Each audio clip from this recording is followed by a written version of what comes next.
एक बार quick recap करते हैं कि बेसिकली थ्योरी में से हमने क्या-क्या पार्ट हमने कवर किया हुआ है। पहले हमने फोर्स का बेसिक स्ट्रक्चर पढ़ा हुआ है, बेसिक डेफिनिशन एंड यूनिट्स। उसके बाद फिर हमने बात की फोर्स के डिफरेंट टाइप्स में। वो टाइप्स में से पहले हमने कॉन्टैक्ट्स की बात की कि कॉन्टैक्ट फोर्सेस क्या-क्या हो सकते हैं, और कॉन्टैक्ट फोर्सेस में जो सबसे इम्पोर्टेंट फोर्स था एक नॉर्मल रिएक्शन फोर्स, वो कैसे एक्ट करता है, किस तरीके से काम करता है, वो चीज़ें हमने डिस्कस की थी कि नॉर्मल फोर्स कैसे हम चेक कर सकते हैं। फिर उसके बाद अगर हम बात करें तो हमने बात की थी कि अप्लाइड फोर्सेस क्या होते हैं, फ्रिक्शन फोर्स क्या होता है। फिर हमने बात की कि फ्रिक्शन का डिस्कशन हमें काफ़ी डिटेल में करना है। यहाँ पे हमने थोड़ा सा बेसिक लॉजिक्स ही डिस्कस किए फ्रिक्शन के, कि फ्रिक्शन पेयर में आता है और कैसे-कैसे एक्ट कर सकता है। फिर मैकेनिकल फोर्सेस में हमने दो मेन इम्पोर्टेंट जो फोर्सेस थे हमारे, स्प्रिंग फोर्स और स्ट्रिंग फोर्स, हमने स्टडी किया कि स्प्रिंग फोर्स क्या स्प्रिंग होता पे है। हमने न्यूमेरिकल्स किए लेकिन स्ट्रिंग का अभी नहीं किया है। हाँ, स्ट्रिंग का न्यूमेरिकल अभी हम नहीं करने वाले हैं। स्ट्रिंग का न्यूमेरिकल हम और आगे जाके करने वाले हैं। फिर ओके उसके सर। बाद हमने एक ड्रैग फोर्स सीखा, और यहाँ से हाँ कॉन्टैक्ट फोर्सेस का लिस्ट कंप्लीट होता है, कॉन्टैक्ट फोर्सेस का डिस्कशन कंप्लीट होता है। तो आज जो हमें बेसिकली स्टार्ट करना है वो नॉन कॉन्टैक्ट फोर्सेस के बारे में स्टडी करना है। फिर से मैं आप लोग को एक बार एक्सप्लेन कर देता हूँ कि नॉन कॉन्टैक्ट फोर्सेस के जो डिटेलिंग है वो हमारे में सेपरेट चैप्टर्स के फॉर्मेट में है। लाइक अगर हम बात करें ग्रेविटेशन की एंड इलेक्ट्रोस्टैटिक की, मैग्नेटिक, और न्यूक्लियर। न्यूक्लियर तो है ही नहीं हमारे सिलेबस में। ये हाँ सेपरेट चैप्टर के फॉर्मेट में भी है।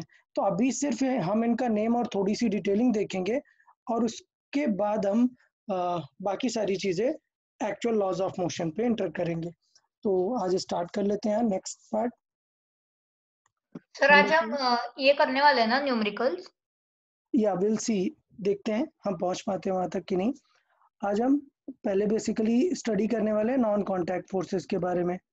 नॉन कॉन्टैक्ट फोर्सेस का एक ब्रीफ डिस्कशन ही करेंगे हम। नॉन कॉन्टैक्ट फोर्सेस, पहले बहुत ही simple, as the name makes it very clear कि नॉन कॉन्टैक्ट फोर्सेस क्या होंगे। कोई डिफाइन करे definition, just give me a definition, basic one. So can I? Yeah please go. Non-contact forces act when the objects are not in contact with each other. Okay, the thing that when objects are not in contact, something else, make it similar to the previous one which I have given in the previous lecture. Try to frame your words as per that, as per this, try to frame your words. Sir, when objects are not in contact to each other for the application For of the force. application of force, that was the keyword missing in the previous one. That keyword must be there. If I define non-contact forces, the point is whether they are in contact or not in contact. For what reason? The reason is we are defining the force. We need to use the reason also. We'll define it like when the objects are not in contact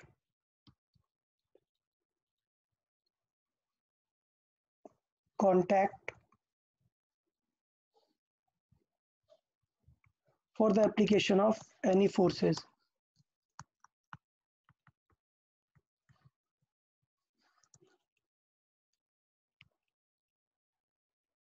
okay, इसके जो name है वो मैं list out करता हूँ, और हम उन्हें शॉर्ट में ही डिस्कस करेंगे। मैं उन्हें बहुत डिटेल में डिस्कस नहीं करूंगा क्योंकि उन पे सेपरेट चैप्टर है, वहां पर हम इन्हें और ज़्यादा डिटेल पे डिस्कस करेंगे। मैं लिस्ट आउट नेम करता हूँ। नेम इस तरीके से है: ग्रेविटेशन फोर्स, ग्रेविटेशन के बाद second number, second most important, electrostatic magnetic forces.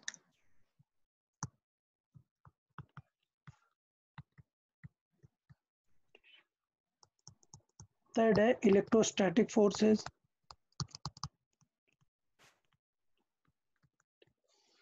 and fourth one is nuclear forces.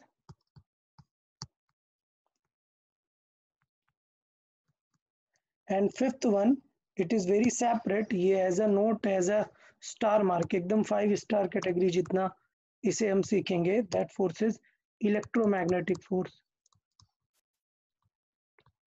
Combination. या सर इलेक्ट्रोमैग्नेट्स का है क्या, जो स्पीकर और हेडफोन्स में वगैरह होता है? Yeah, we'll discuss it later. First, let's discuss these. Okay, so gravitation force की अगर हम बात करें, so gravitation force you already know, it is a force between two masses. Okay, so बहुत ही straight clear है. Gravitation force मैं ऐसा definition नहीं लिख रहा हूँ, gravitation chapter में define करेंगे. The force due to any masses, just because of the masses. Suppose ये mass है और ये कुछ एक different mass है. So just because, purely because of masses, जो इनके बीच में फोर्स लग रहा है, that force is gravitation. Okay, और the nature is always attractive. ठीक है, सो ऑलवेज अट्रैक्शन।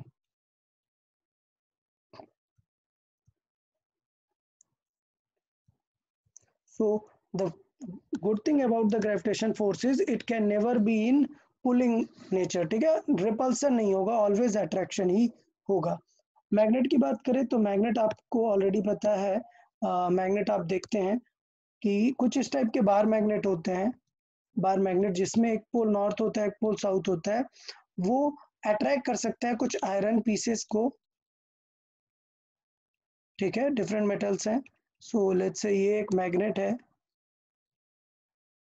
मैग्नेट, और ये आयरन पीसेस को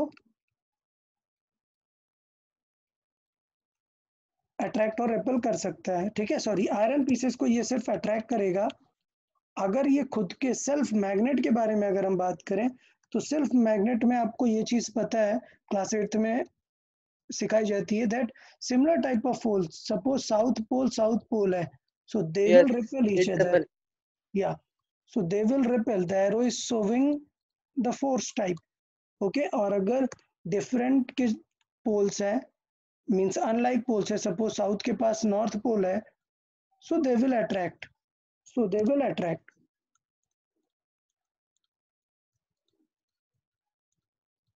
ठीक है, मैग्नेटिज्म का भी सेपरेट चैप्टर रहता है, इसलिए हम अभी इसे डिटेल में डिस्कस नहीं करेंगे, but magnetic force can be of any part. ठीक है, फिर बात करते हैं इलेक्ट्रोस्टैटिक नेचर की। इलेक्ट्रोस्टैटिक भी दोनों टाइप का हो सकता है, अट्रैक्शन और रिपल्सन बोथ। ये किनके बीच में लगता है, चार्जेस के बीच में लगता है। सो यहाँ पर मैग्नेट है, इलेक्ट्रोस्टैटिक फोर्स है वो चार्जेस के बीच में लगेगा। सो लेट्स से ये पॉजिटिव चार्ज है, ये एक चार्ज है, और यहाँ पर एक चार्ज है, नेगेटिव चार्ज। ठीक है, तो अगर ये दोनों पॉजिटिव और नेगेटिव हैं, so they will attract each other. Clear? और अगर सिमिलर टाइप ऑफ चार्जेस हैं, लाइक जैसे हमने पोल में बात किया, प्लस प्लस है, so they will repel each other. So just like in the electric cell? Yeah just like in the electric shell, but electric shell में plus और minus के बीच में मटेरियल होता है। ठीक है, सो प्लस उसका सेग्रीगेटेड रखा जाता है ऐसा, और माइनस प्लेट फ्लैट रखी जाती है। सो जो सेल होते हैं वो थोड़ा सा डिफरेंट रहेंगे, सेल और चार्ज में थोड़ा सा डिफरेंस है। ठीक है, सेल के अंदर चार्ज स्टोर करके रखा हुआ है, and when we connect this from any source, the charge start to flow. Okay, ये अपना प्लस से माइनस की तरफ अट्रैक्ट होने लगता है, तो इधर बाउंडेड होता है। ऐसा नहीं हो सकता कि कोई चार्ज यहाँ से ऐसे पास हो जाए, नहीं, वो कैसे पास होता है फिर, इधर। और सोचो आपने कनेक्ट ही नहीं किया, ये बल्ब हटा दो या कुछ वायर कनेक्ट ही नहीं किया, सो चार्ज को इधर से तो हमने रेजिस्ट करके रखा है, रेस्ट्रिक्ट करके रखा है, और इधर से कोई पाथ नहीं है, सो सेल आपका वैसा ही रखा रहेगा charge. When you connect this cell with something, the path completes and the charge start to attract each other. Okay, ठीक है, सो सेलेक्ट डिफरेंट सिनेरियो था। अभी बात करते हैं न्यूक्लियर फोर्सेस की। तो न्यूक्लियर फोर्सेस बहुत ही स्पेसिफिक फोर्स है। न्यूक्लियर फोर्स की अगर बात करें तो आपको एक एटम में पता होगा, ये न्यूक्लियस होता है,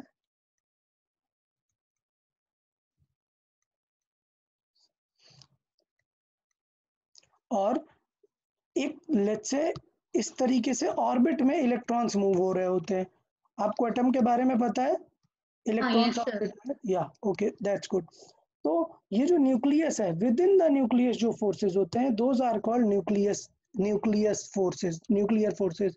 So within the nucleus, so मतलब सर प्रोटॉन्स और न्यूट्रॉन्स के yeah, forces between proton and proton or proton and neutron, even और न्यूट्रॉन एंड न्यूट्रॉन. ठीक है. सो जो फोर्सेस न्यूक्लियस के अंदर लगेंगे विद इन द न्यूक्लियस, वो फोर्सेस होंगे nuclear forces. So with in the nucleus. Sir ये न्यूक्लियर रिएक्टर्स में भी होते हैं ना? हाँ, एक सेकेंड, रिएक्टर के बारे में भी आते हैं.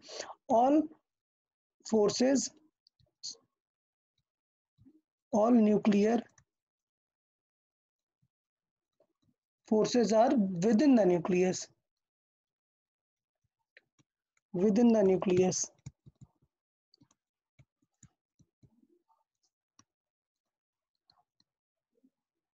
अच्छा, एक प्रॉब्लम है कि प्रोटॉन तो एक दूसरे को रिपेल करेगा. न्यूक्लियस में प्रोटॉन होते हैं ना, आपको पता है, बहुत सारे प्रोटॉन होते हैं. Plus charge. ठीक है. सो प्रोटॉन प्लस और दूसरा प्रोटॉन प्लस, ये दोनों रिपेल करेंगे न्यूक्लियस के अंदर. बट आपको पता है कि न्यूक्लियस एक बहुत ही स्टेबल पार्ट होता है एटम का. तो इनको जो स्टेबलाइज करके रखता है, होल्ड करके रखता है, न्यूक्लियर फोर्स होल्ड करके रखता है. So that means nuclear force is greater than electrostatic force. Clear?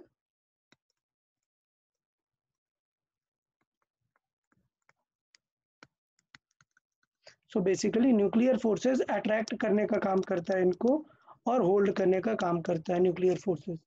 ठीक है. सो प्रोटॉन रिपेल कर रहे हैं, ये कौन सा फोर्स है? इलेक्ट्रोस्टैटिक फोर्स है. और न्यूक्लियर फोर्स उन्हें बाइंड करने का ट्राई कर रहे हैं. करने का काम करता है. दैट मीन्स न्यूक्लियर फोर्स ज्यादा होता है किससे? इलेक्ट्रोस्टैटिक से. सो ये जो सीक्वेंस है ना, ये जो सीक्वेंस लिखा है मैंने एक स्पेसिफिक मैटर से लिखा हुआ है. क्या? कि ये सबसे वीकेस्ट फोर्स है. ठीक है. सो ये सबसे वीकेस्ट फोर्स है और ये सबसे स्ट्रॉन्गेस्ट फोर्स है.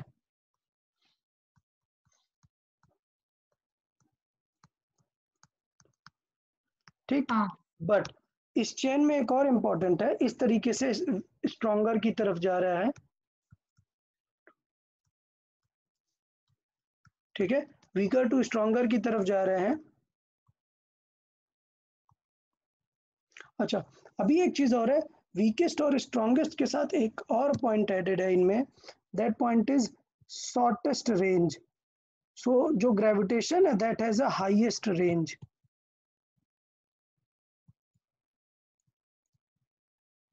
हाईएस्ट रेंज का मतलब क्या है, मैं भी आगे एक्सप्लेन करता हूँ. हाईएस्ट रेंज, और ये सबसे शॉर्टेस्ट रेंज है.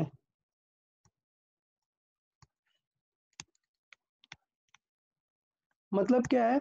मतलब ये है, रेंज का मतलब ये है that gravitation can act with in the planets different galaxies. मतलब लॉन्ग डिस्टेंस तक वर्क करते हैं. तो हाईएस्ट रेंज का मतलब ये है,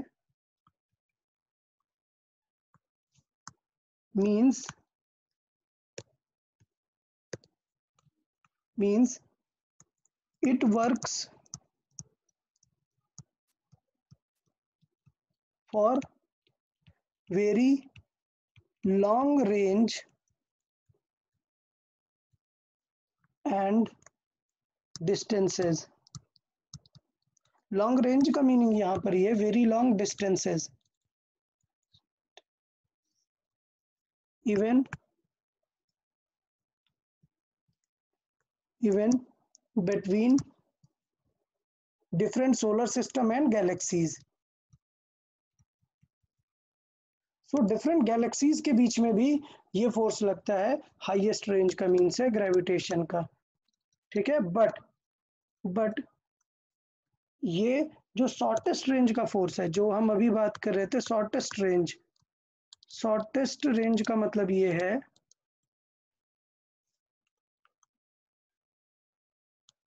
शॉर्टेस्ट रेंज का मीन्स है it acts for a very small distance, it can act sir magnetic very small distances, wait, very small distances. Magnetic थोड़ा ज्यादा काम करेगा,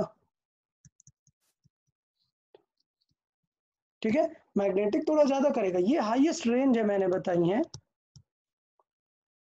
ठीक है, ग्रेविटेशन का हाईएस्ट है, मैग्नेटिक थोड़ा और कम रहेगा, इलेक्ट्रोस्टैटिक और कम रहेगा, न्यूक्लियर वाला बहुत ही कम रहता है, up to very small distances का मतलब ये है कि इवन आपको पता है कि विद इन द न्यूक्लियस बस काम करता है। अगर आप सोचो न्यूक्लियस और इलेक्ट्रॉन के बीच में फोर्स लग जाए, न्यूक्लियर नहीं, तो मैं यहाँ लिखूंगा कि अगर ये आप सोचो ये न्यूक्लियस है और ये इलेक्ट्रॉन है, सो न्यूक्लियस और इलेक्ट्रॉन के बीच में जो फोर्स लग रहा है ये अट्रैक्शन का force, this force is not nucleus, this is electrostatic. Okay sir. Sir मतलब ये हम इमेजिन भी नहीं कर सकते उतने इतना शॉर्ट छोटा, डिस्टेंस में। इतना छोटा, मैं बताऊं exact value nearly 10 to the power -15 meter, इतनी छोटी डिस्टेंस के लिए ही काम करता है। मतलब आप इमेजिन भी नहीं कर सकते कि कितनी छोटी distance, even with in atom नहीं, एटम के अंदर भी न्यूक्लियस बस में काम करेगा सिर्फ, ठीक है, और विद सर इन, मतलब हाफ ऑफ द एटम भी नहीं। हाँ हाफ ऑफ द एटम भी नहीं, विद इन द न्यूक्लियस जो है, only with in the nucleus,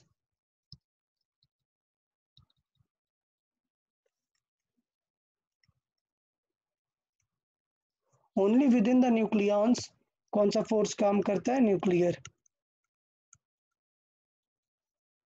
ठीक है, न्यूक्लियॉन्स मतलब प्रोटॉन एंड न्यूट्रॉन। सो ये दो चीजें थी शॉर्टेस्ट एंड स्ट्रॉन्गेस्ट की। तो देखो कुछ के बेनिफिट भी हैं और कुछ के प्रॉब्लम भी। ग्रेविटेशन बहुत वीक है, मतलब आप ऐसा नहीं है कि आप सोचो कि आपने यहाँ पर एक पेन रख दिया है और यहाँ पे दूसरा पेन रख दिया है और आप सोचो कि ये दोनों पेन एक दूसरे को अट्रैक्ट कर लें, नहीं होने वाला, ठीक, लेकिन इन पेन की जगह अगर आप मैग्नेट रख दोगे तो वो अट्रैक्ट हाँ कर लेंगे। जल्दी से। हाँ, तो इसका मतलब ये है कि ग्रेविटेशन वीक है, बट अच्छी बात है कि जब आप बहुत बड़े ऑब्जेक्ट्स की बात करो, जैसे अर्थ की बात करो, सन की बात करो, मून की बात करो, तो ये इतने बड़े ऑब्जेक्ट हैं कि इवन इतने दूर भी हैं, फिर भी ऐसा नहीं कि फोर्स डिसअपियर हो गया, फोर्स अपना मेंटेन है, बिकॉज उसका रेंज बहुत ही ज्यादा है। तो यार सर या पूछे, सर मंडे को जो टेस्ट है वो ग्राफ्स पे है ना? नहीं, सिलेबस नहीं पढ़ते हो क्या? सर आपने अभी तो पोस्ट किया है। हाँ ठीक है, वो पढ़ लेगा अब। चले हम आगे हाँ ओके कंटिन्यू सर। करते हैं। सर आज जहाँ तक कंप्लीट होगा वहां तक आएगा, ठीक है, हाँ ग्राफ सर एक और सर या वासु सर ने बोला है कि ये आप शेड्यूल बनाने वाले हो ना, मतलब एक हाँ, फिक्स टाइम टेबल, उसमें सर अगर आपने बायोलॉजी का क्लास संडे इवनिंग नहीं रखा तो अच्छा रहेगा, क्योंकि सर संडे इवनिंग हमें फ्री चाहिए। ओके ओके, ट्राई करते हैं, संडे इवनिंग नहीं होगा तो चलेगा। बाय द हाँ वे मॉर्निंग आप मतलब इवनिंग फिर टाइम हाँ बचता नहीं है ना आप लोग का कोई भी टाइम, ऑलरेडी आप लोग के क्लासेस रहते हैं बहुत सारे, तो इसलिए टाइम एडजस्टमेंट हो नहीं पाता। हाँ सर आप सर मॉर्निंग में रखो लेकिन इवनिंग सिर्फ फ्री दो।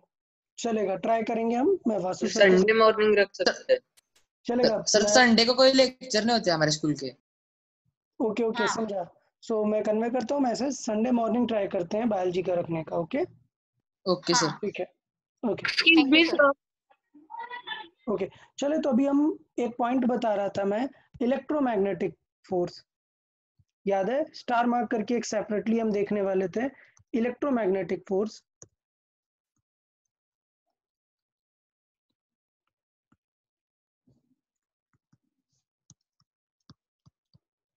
ओके, सो इलेक्ट्रोमैग्नेटिक फोर्स में थोड़ा सा डिटेल बताऊंगा, ज्यादा कुछ नहीं आपको, बहुत डिटेल में इस फोर्स को नहीं बताने वाला हूं, आप सिर्फ इतना समझे इलेक्ट्रोमैग्नेटिक फोर्स की खास बात क्या है कि इलेक्ट्रोमैग्नेटिक मतलब इलेक्ट्रोस्टैटिक नेचर भी होगा, मैग्नेटिक भी नेचर होगा, मतलब एक चार्ज वाला नेचर भी होगा अट्रैक्शन का और मैग्नेट वाला भी नेचर होगा।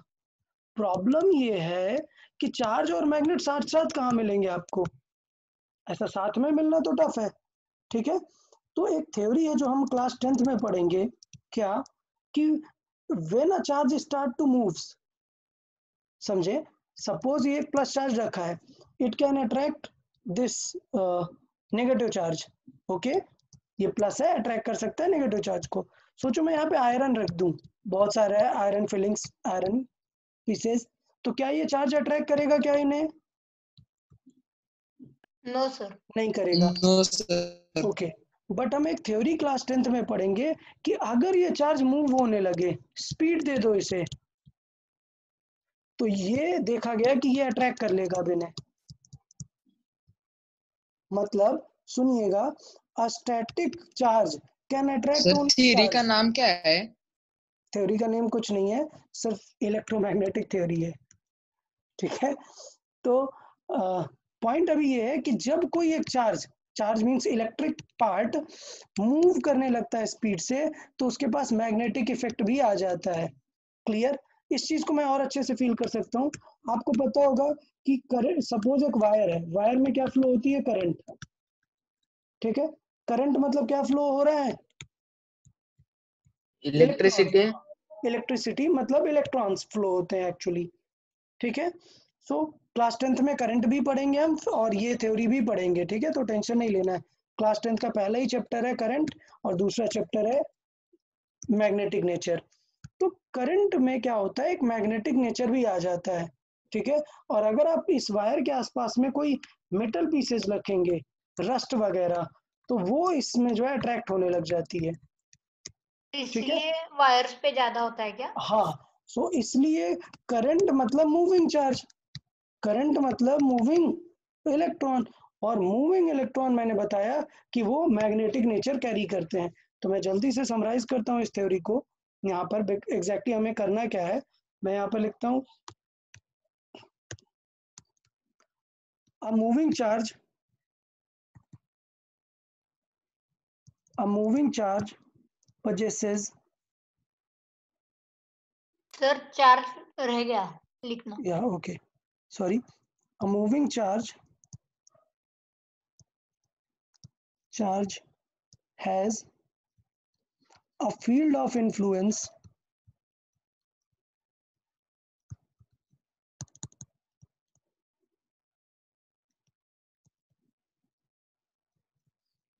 known as magnetic field,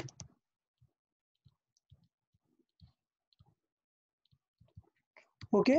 सो इसका मतलब ये है कि उसके पास एक इन्फ्लुएंस आ जाता है जो मैग्नेटिक नेचर को भी कैरी करता है, ओके। सो इसका मतलब ये है, सिचुएशन यहाँ पर ये है कि एक चार्ज जो है मूविंग चार्ज, वो मैग्नेटिक नेचर भी कैरी करता है। तो इसका मतलब ये है कि वहां से स्टार्टिंग हुई इलेक्ट्रोमैग्नेटिक नेचर की, क्या कि एक चार्ज है वो नेगेटिव चार्ज को भी अब अट्रैक्ट कर सकता है, और पास में अगर कोई मेटल है लाइक आयरन है, और या फिर कुछ मैग्नेट है, सो वो उसे भी अट्रैक्ट कर सकता है। सो इलेक्ट्रोमैग्नेटिक थ्योरी समझ में आई क्या है? ओके, हाँ यस सर। अच्छा, अब इसको थोड़ा सा डीप लेके जाते हैं कि अगर आपको याद हो, मे बी, मुझे पता नहीं आपने सुना है या नहीं, कि एटम में न्यूक्लियस में पॉजिटिव चार्ज होता है और इलेक्ट्रॉन मूविंग में होता है। हाँ तो आपको याद है कि आपने क्वांटम नंबर जैसा एक वर्ड सुना होगा, क्वांटम नंबर्स? हाँ हाँ सर, सर, पिछले हाँ सर, सुना है वीक ना। ही टेस्ट हुई है। ठीक है, चलेगा चलेगा। उसमें मैग्नेटिक क्वांटम नंबर्स भी होते हैं, मैग्नेटिक हाँ स्पिन क्वांटम्स, क्लियर? सो अभी डिटेल में हम नहीं जाना कुछ भी, उसमें रीजन क्या है देखना। ये इलेक्ट्रॉन दो काम कर रहा है, याद रखो, इस इलेक्ट्रॉन के पास इलेक्ट्रोस्टैटिक नेचर भी है, हाँ प्रोटॉन और उनके बीच में। ठीक है, स्टैटिक, और ये मूविंग होता है, पता है ना? हाँ वेरी इसका हाई मतलब, वेलोसिटी। या सो इसका मतलब साथ में क्या चीज लेगा ये, मैग्नेटिक नेचर भी आ जाएगा। मतलब एटम के पास चलता फिरता इलेक्ट्रोमैग्नेट जैसा आप समझ सकते हैं, दोनों नेचर एक एटम कैरी करता है, क्लियर? तो जब भी कभी कॉन्टैक्ट्स की बात आती है, कॉन्टैक्ट, जब भी कभी कांटेक्ट की बात आती है, तो कांटेक्ट में बेसिकली किनका कांटेक्ट होता है? एटम्स का कांटेक्ट होता है ना, हाँ ठीक है। सो मैं यहाँ पर बात करूंगा, आप समझने का ट्राई करेंगे कि यहाँ पर बेसिकली एटम्स का कांटेक्ट होता है। क्लियर, ये एटम्स हैं। सो इसका मतलब ये होगा, मैं ये बताना चाहता हूँ, एक्चुअली मॉलिक्यूल्स है, मॉलिक्यूल्स के अंदर एटम्स हैं। तो यहाँ पर मॉलिक्यूल्स और एटम का कांटेक्ट हो रहा है, इसका मतलब जैसे ही कांटेक्ट होगा कौन सा फोर्स ऑलरेडी एक्ट करेगा, इलेक्ट्रोमैग्नेटिक फोर्स। इसका मतलब ये है कि all contact type of forces are electromagnetic in nature. So I'll write a statement which is an important one. All contact forces are electromagnetic in nature.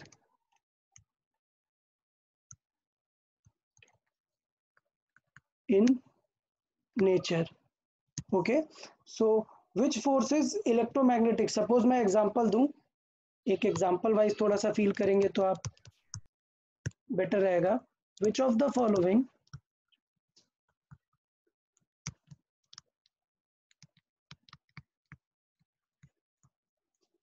are electromagnetic forces?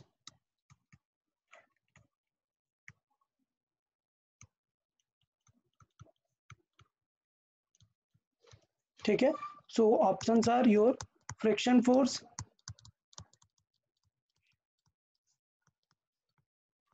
number 2 string force, number 3 both 1 and 2, number 4 none of these. Chat box करें। Yes. So what will be the correct answer? Both of these. B. ठीक है. So Yes sir. third option will be correct. Both friction and string force. क्योंकि वो पहले दोनों भी contact forces है। forces हैं, so they are electromagnetic in nature. अब इससे मिसकॉन्सेप्शन नहीं लेना, क्या इलेक्ट्रोमैग्नेटिक नेचर विदाउट कांटेक्ट हो सकता है? बिल्कुल हो सकता है। जब इलेक्ट्रिक फोर्स विदाउट कांटेक्ट हो सकता है, मैग्नेटिक विदाउट कांटेक्ट हो सकता है, तो इलेक्ट्रोमैग्नेटिक भी विदाउट कांटेक्ट एक्ट कर सकता है। बट द थिंग इज कि कांटेक्ट फोर्स में एटम का जैसे ही कांटेक्ट आएगा, और मैंने बताया कि एटम पे दोनों नेचर होते हैं, तो इस वजह से इलेक्ट्रोमैग्नेटिक नेचर आ जाता है। अदरवाइज यहाँ पर अगर मैं एक पॉइंट दूं, इलेक्ट्रोमैग्नेटिक फोर्स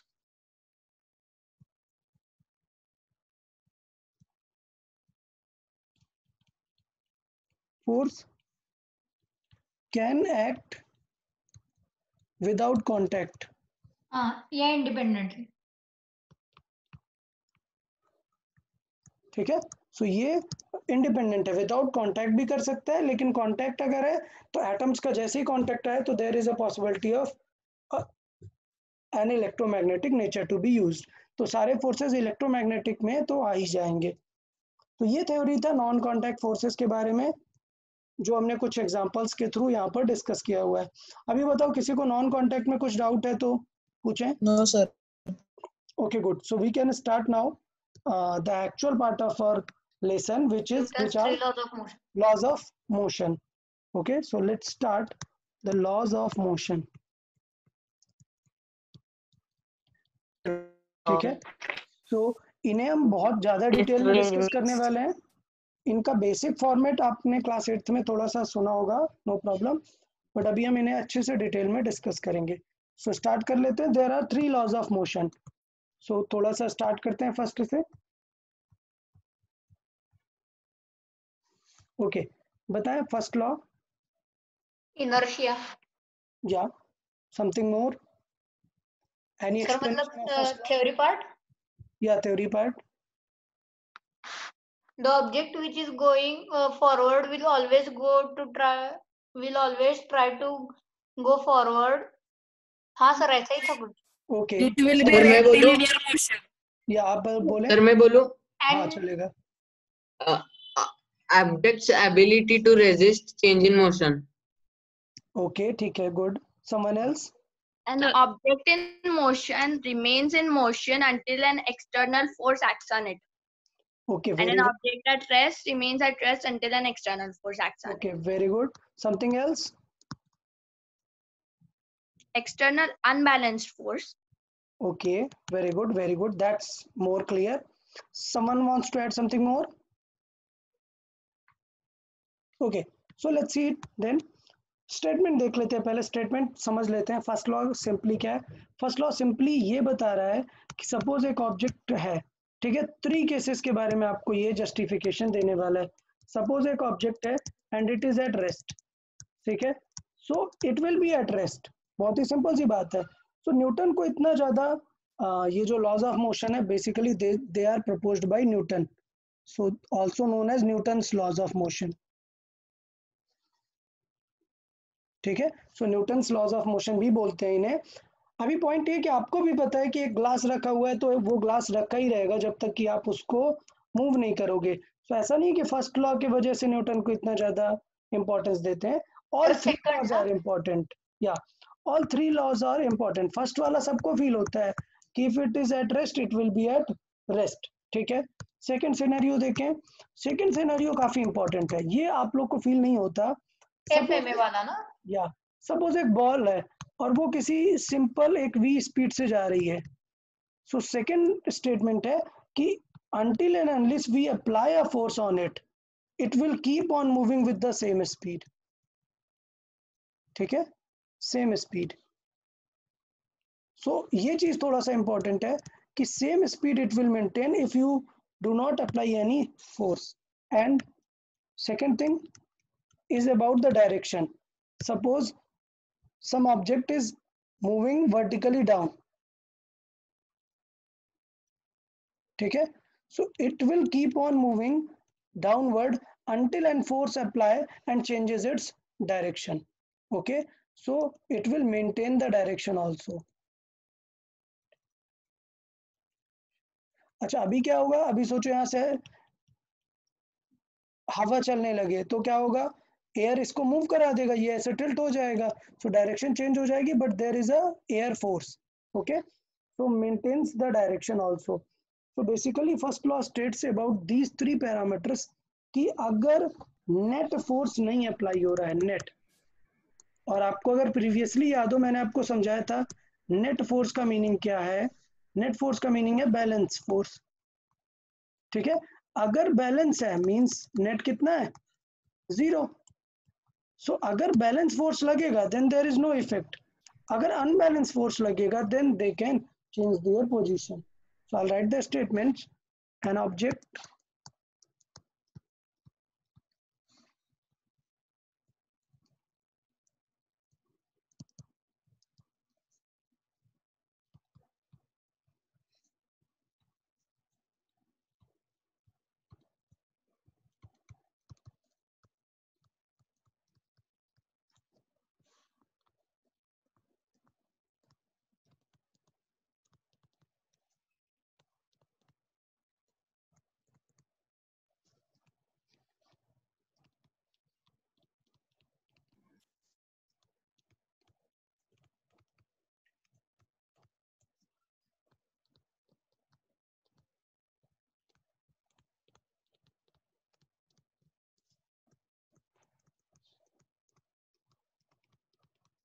ठीक है.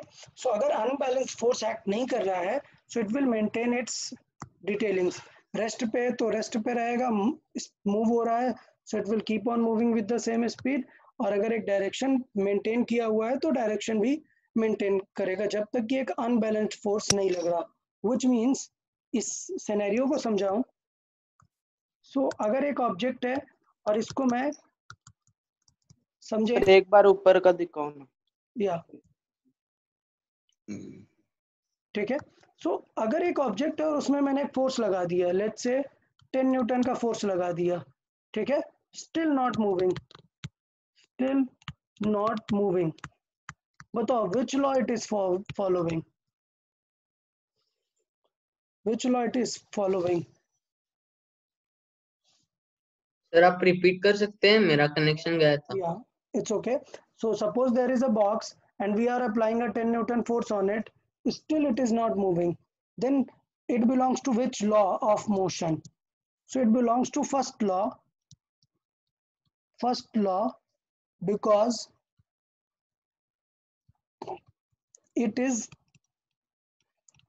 not moving, which means which means this force must be balanced.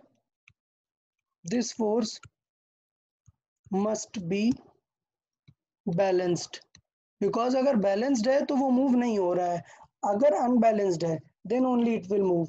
So इसका मतलब कोई तो इसे बैलेंस कर रहा है. तो याद है मैंने बताया था कि who can balance it in the opposite direction?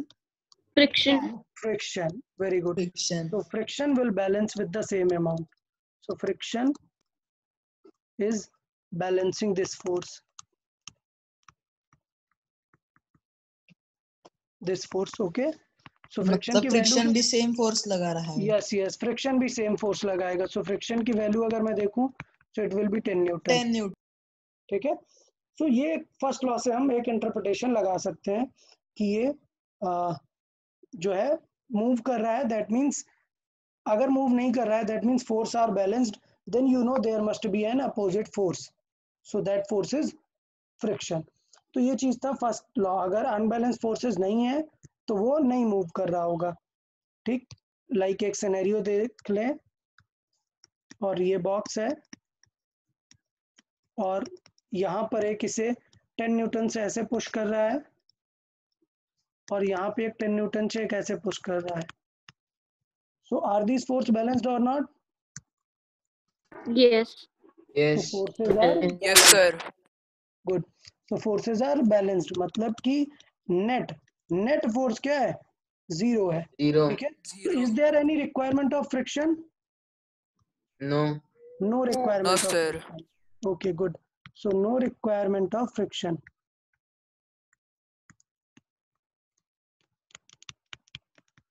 ठीक है. तो फ्रिक्शन इस केस में कितना हो जाएगा? 0. तो मुझे लगता है फर्स्ट लॉ के बारे में अभी सबको समझ में आ गया होगा कि फर्स्ट लॉ बहुत ही सिंपल सी बातों पे डिस्कशन कर रहा है. रीजन ये है, पॉइंट ये है कि फिर न्यूटन ने रीजन क्या दिया इसका? What is the reason? मतलब ये तो हमें समझ में आ रहा है कि ठीक है सर, आपने बोला टेबल के ऊपर अगर ग्लास रखा हुआ है और हम उसे मूव नहीं कराएंगे तो मूव नहीं होगा. ठीक है, बहुत ही सिंपल सी बात है. एक ग्लास रखा हुआ है, हम मूव नहीं कराएंगे तो नहीं मूव होगा. बट अब कुछ लोग पूछेंगे अरे रीजन तो बताओ, why it is not moving? इसका मन नहीं करता क्या कि ऐसे जंप करके नीचे गिर जाए टेबल से? हाँ, फोर्स नहीं, पॉइंट ये है. Inertia. Sir inertia. हाँ, ग्लास का मन नहीं करता क्या कि ये नीचे गिर जाए? मे भी करता होगा, मे बी, बट न्यूटन भाई ने बताया कि नहीं यार, ऐसा मन नहीं करता उसका. उसका मन करता है जैसे है वो वैसे ही रहना चाहता है. Means they do not want to change their state of motion. अगर वो रेस्ट पे है so they wants to be at rest, अगर वो मोशन पे है so they wants to be at motion. So basically उसने बताया कि ज्यादा टेंशन मत लो, ये एक उनकी इंटरनल प्रॉपर्टी है and that internal property is called inertia. Clear? So उसने बेसिकली सारे अपना फर्स्ट लॉज को डिफाइन करने के लिए एक इंटरनल प्रॉपर्टी ले ली और नेम दिया inertia. Okay, so this first law is also known as law of inertia. Law of inertia. अच्छा, न्यूटन ने तो 3 लॉज दिए, बट न्यूटन से पहले ये वाली जो बात है ना इनर्शिया वाली, ये ऑलरेडी एक साइंटिस्ट दे चुका है. किसी को नेम याद है? Galileo. या वेरी गुड यार, वेरी गुड. सो बहुत ही अच्छे, आपको नेम याद है, दैट्स वेरी गुड. गैलीलियो ने पहले ही इसका इंटरप्रिटेशन बता दिया था, बट फिर भी गैलीलियोस फर्स्ट लॉ क्यों नहीं बोलते? बताएं, गैलीलियोस फर्स्ट लॉ. सब बिकॉज उन्होंने केवल एक्सपेरिमेंट किया था. Okay, that's very good, very good. उन्होंने क्या किया हुआ है, एक एक्सपेरिमेंट करके स्टेटमेंट दिया था. उन्होंने ऐसा कुछ फॉर्म नहीं किया कि दीज आर यूनिवर्सल लॉज. उन्होंने स्टेटमेंट दिया था कि okay this happens. So suppose एक स्टेटमेंट है कि मैं भी बोल दूं यार ये ग्लास रखा है, ये मूव नहीं होगा, so that is a statement. But Newton ने कहा कि यार ये यूनिवर्सल है, कुछ भी करो ग्लास मूव होगा ही नहीं जब तक कि उस पर फोर्स नहीं लगाओगे. So Newton framed it as a law, that's why वो फिर न्यूटन्स लॉज ऑफ मोशन बन गया है. But still we also known it as the name of Galileo. But एक और अच्छी बात, न्यूटन ने सेकंड और थर्ड भी तो बताया था ना, सो दैट्स व्हाई फर्स्ट वाले को भी न्यूटन के नेम के साथ कॉम्प्लीमेंट्री। हाँ कॉम्प्लीमेंट्री में मिल गया, गैलीलियो का नेम नहीं है, बट फिर भी इन केस अगर आपको चाहिए तो हम यहाँ पे ये भी पॉइंट लिख लेते हैं, this law is also known as the law of inertia and Galileo's law.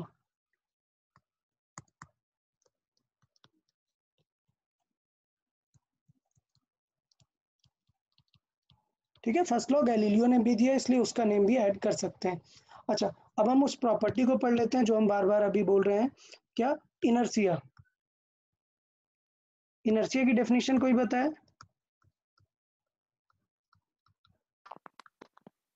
The inability of an object to change its state of motion on its own. Okay, good. Something else? Someone wants to add something?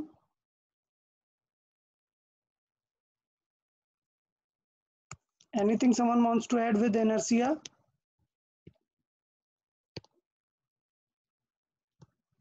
So can I? Yeah, please go. The tendency of undisturbed objects to stay at rest or stay in motion is called inertia. Okay, that's a pretty good result actually. Something else? Someone wants to add more?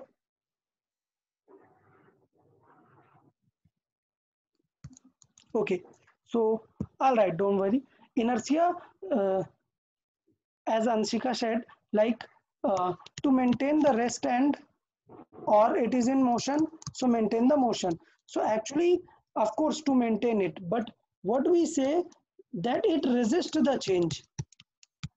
Problem ये है कि अगर मुझे Newton का first law करना है justify, और मुझे पता है कि सपोज एक लेट्स से एक पेपर के ऊपर, एक टेबल के ऊपर कॉइन रखा है और ये कॉइन मूव नहीं होगा, सो क्यों मूव नहीं होगा? Because it resist the change. अगर इस पे कोई चेंज करने का ट्राई भी करे, सो वो नेचर जिसकी वजह से ये रेजिस्ट कर सकता है, that nature is called inertia. ठीक है, सो it is the nature of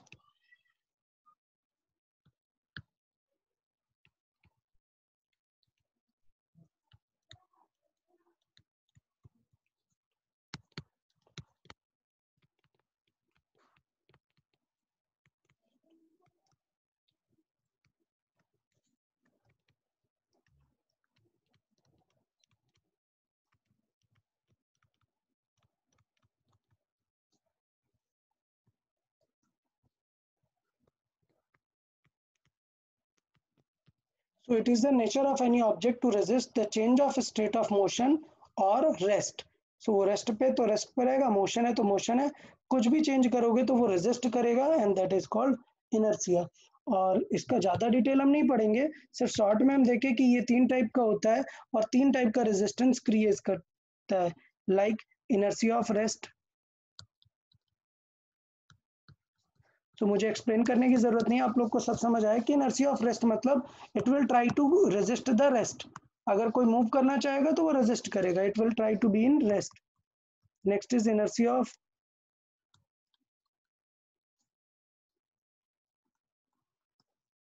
of motion. So if it is in motion, it will try to maintain its motion. And third is Inertia of direction. yeah, good. So inertia of direction. So it will try to maintain the direction also. मतलब अगर ऐसे जा रहा है, so it will try to maintain the direction also. Suppose आपको इसे ऐसे turn करना है, then you need to apply the force from this direction. So that will change its direction. Okay. So inertia और फर्स्ट लॉ के बारे में हो गया। फर्स्ट लॉ में कुछ ज़्यादा है नहीं, मेन इंपॉर्टेंट वाला है हमारा second law. So second law देखते हैं।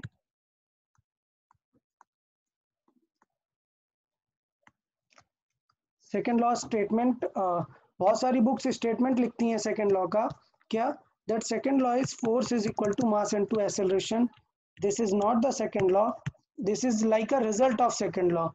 ठीक है, मतलब लाइक आप कोई रेसिपी है, ठीक है, सो सेकेंड लॉ का रेसिपी के बाद आप कुछ बनाते हो फाइनली, तो जो फाइनली वो डिश बन के आती है, वो डिश है आपका ये F is equal to mass into acceleration. ठीक, बट जो प्रोसेस है वो एकदम अलग है। सो अगर मैं स्टेटमेंट बोलूं, what is the statement of second law? So the statement of second law is the force acting on any object is proportional to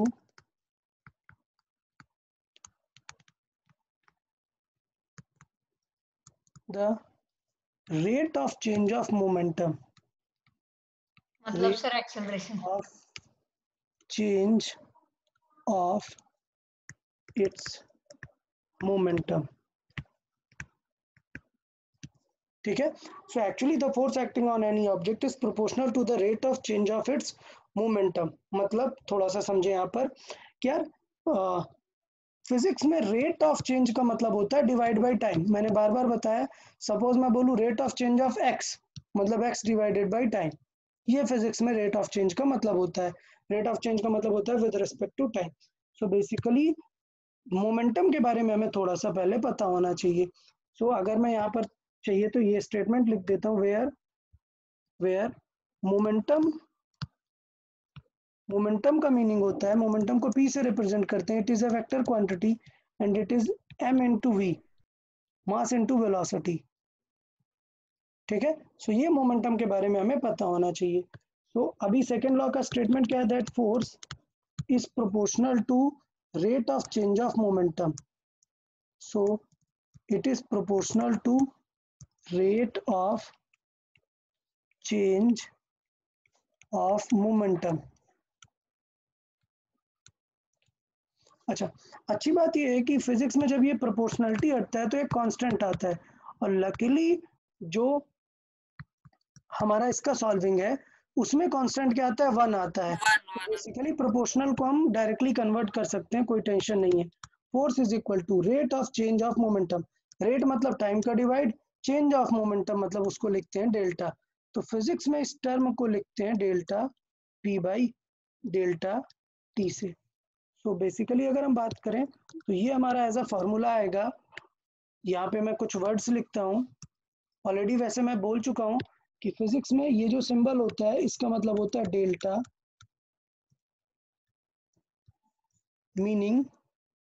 means change. ठीक है.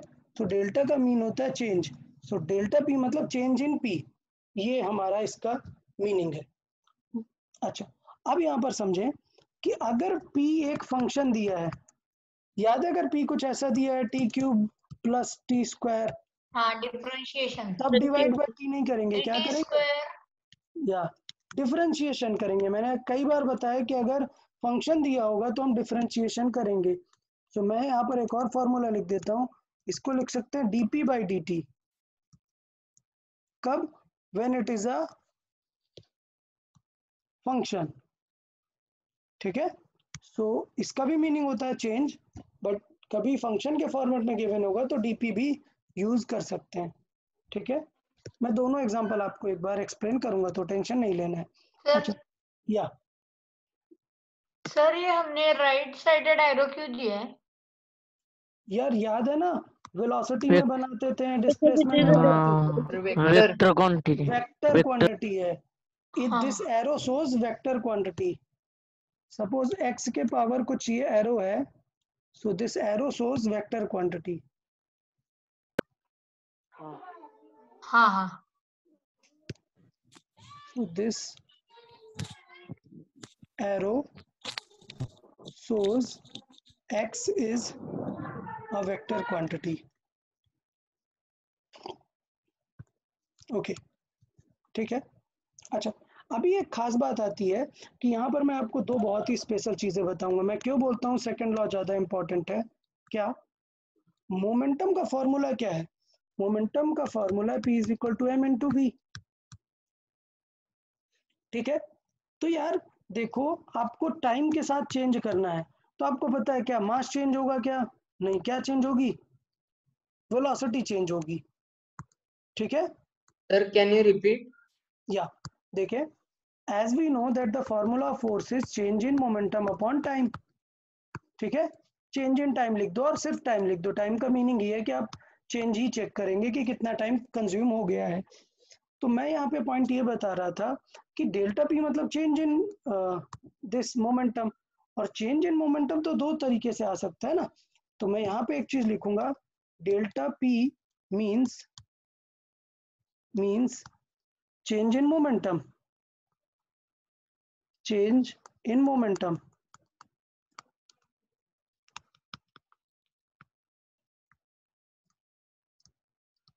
अच्छा, चेंज इन मोमेंटम मतलब p का फॉर्मूला है m into we. अच्छा बताओ कब change हो पाएगा p? इधर m चेंजेस और v changes. V changes. So V delta p, changes. yes, delta p means change in momentum. So either m change, either v changes or m changes. अभी sir दिक्कत V ये तो है, change होगा इसीलिए वो acceleration ना। हाँ हाँ देखते हैं। सो अभी अगर मैं यहाँ पे थोड़ी सी बात करूं तो एक डाउटफुल बात ये आ रही है कि यार m कैसे चेंज हो सकता है। ठीक है, m कैसे चेंज हो सकता है, वही चीज हम यहाँ पर थोड़ा सा लिस्ट आउट करने का ट्राई करने वाले हैं कि m कैसे चेंज हो सकता है। तो मैं यहाँ पे पहला पॉइंट लिखूंगा व्हेन v चेंजेस, और नंबर 2 व्हेन m चेंजेस।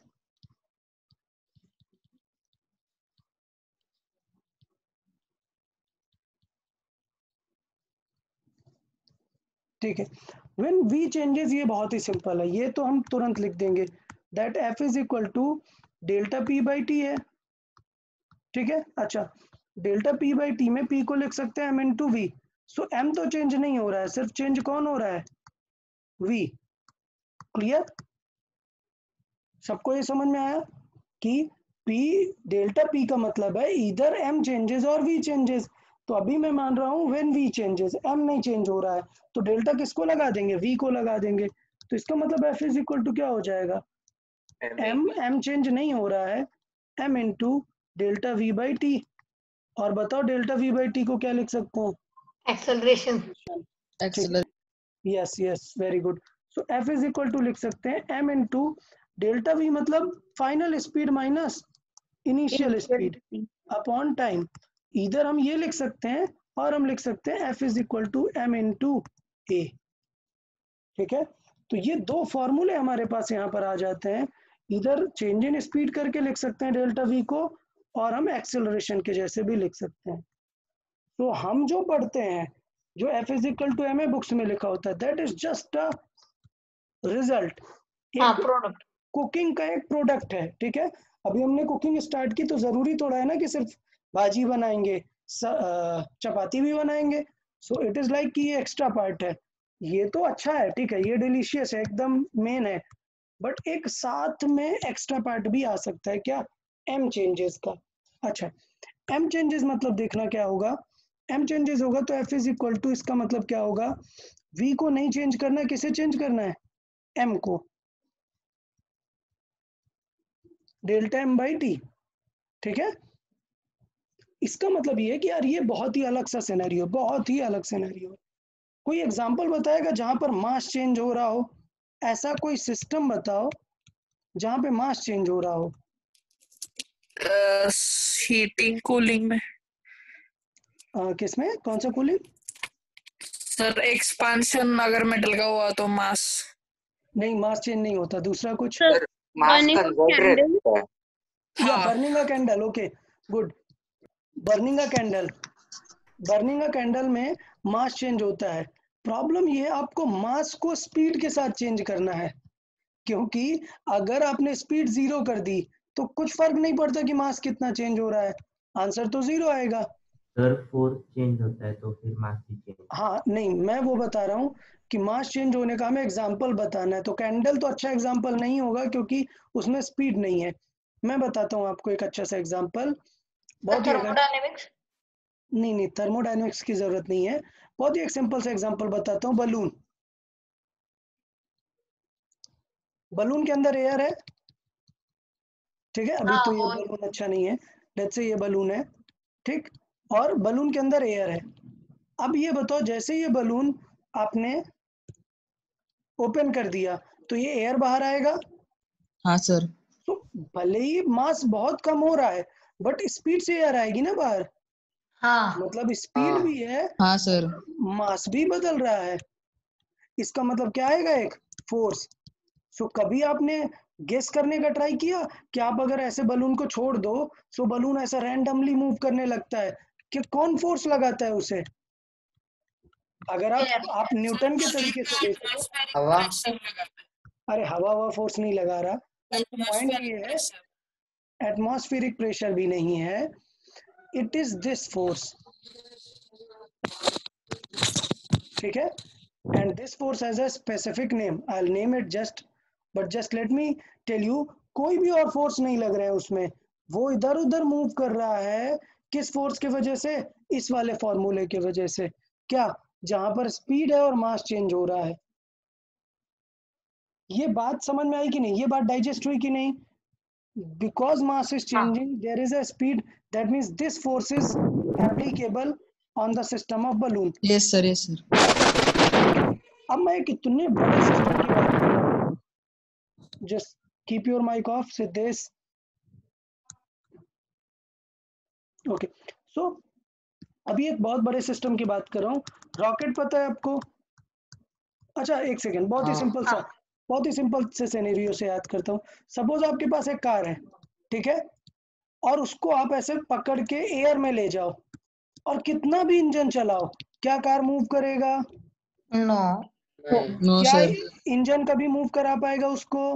नहीं, नहीं सर। नहीं। अच्छा, बट अगर आप रॉकेट की बात करो तो ये तो मतलब कुछ अलग ही स्पीड से जाता है, बहुत ही सर मैं अलग अभी स्पीड से यही जाता है। कहने वाला था। हाँ, सो इस रॉकेट में व्हील होते हैं क्या? No sir. नहीं होते। सो इसका मतलब इसका इंजन तो फोर्स नहीं लगाता है, कहीं पे व्हील नहीं घुमा रहा है, ठीक है। एरोप्लेन जैसा केस भी नहीं हो रहा है कि एयर को लेके जा रहा हो, क्यों? क्योंकि ये तो वैक्यूम में भी चलता है। सर क्या फिर से रिपीट कर सकते हैं क्या?